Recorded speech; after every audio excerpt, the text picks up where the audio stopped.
Good morning. Welcome to the CUNA Advocacy Update. I'm Ryan Donovan, CUNA's Chief Advocacy Officer. It's June 8th, 2020.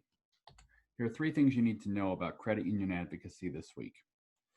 The House of Representatives begins work on police reform legislation, and the Senate will work on land legislation. CUNA and the leagues continue to push Phase 4 priorities, and rulemaking resumes at various federal agencies. There's going to be a lot of activity in Congress this week. The Senate will consider H.R. 1957, which will be the legislative vehicle for the Great American Outdoors Act. In addition, subcommittees of the Senate Armed Services Committee will hold markups on various parts of the National Defense Authorization Act for the next fiscal year.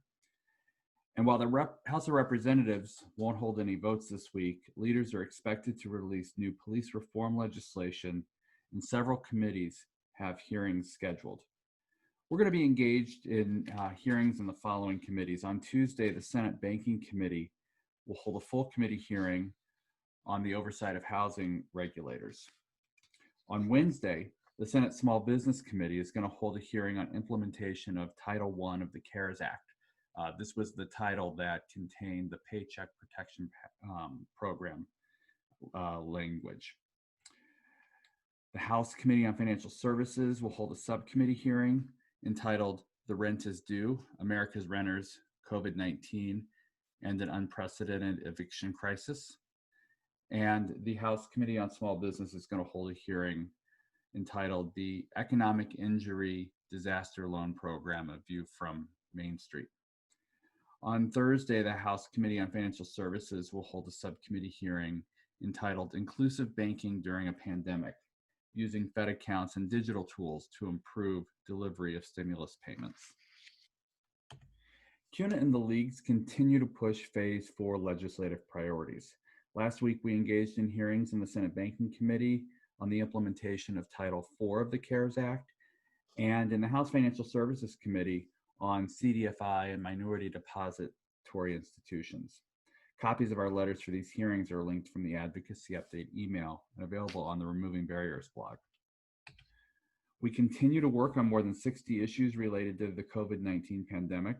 These issues present themselves in Congress, at the NCUA, CFPB, Small Business Administration, Federal Communication Commission, Federal Housing Finance Agency, and also in state governments.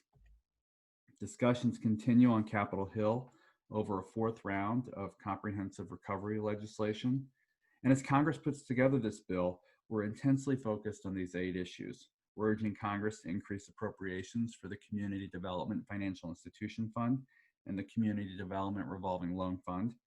We want them to extend the expanded central liquidity facility authorities and provide a 1-year exemption to the member business lending cap, provide for national remote notary authority, give NCUA the authority to provide additional prompt corrective action flexibility, create a housing assistance fund, and enact liability protections for businesses that remain open during the pandemic.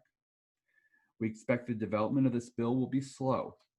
It may not be considered until July, and it could be one of the last comprehensive COVID bills to be considered. Lastly, this week, rulemaking has resumed at various federal agencies. Last week, CUNA sent a letter to the National Credit Union Administration supporting appraisal requirement deferrals. This letter was in response to an interim final rule that went into effect last month.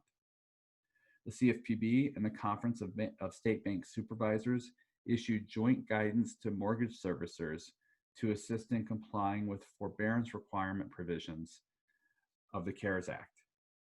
According to the joint guidance, mortgage servicers could be in violation of the CARES Act or other applicable laws if they require documentation from borrowers to prove financial hardship, if they didn't grant the forbearance once properly requested, or if they steered borrowers away from forbearance or misled them.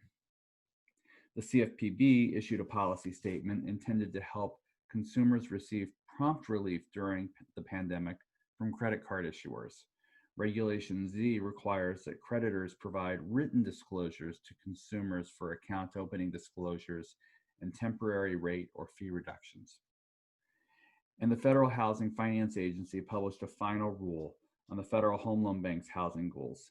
These new goals take effect in 2021, and enforcement of the rule will be phased in over 3 years.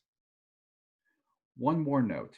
NCUA is seeking comment on its proposed rule related to combination transactions with non-credit unions, the so-called banks selling assets to credit unions issue. CUNA submitted its comment letter earlier this year before the comment period was extended as a result of COVID-19. The comment period will end next Monday, June 15th. You can read more about all these issues in the Advocacy Update or on the Removing Barriers blog. Thank you for taking some time to join me this week for the Advocacy Update. I hope you found it helpful.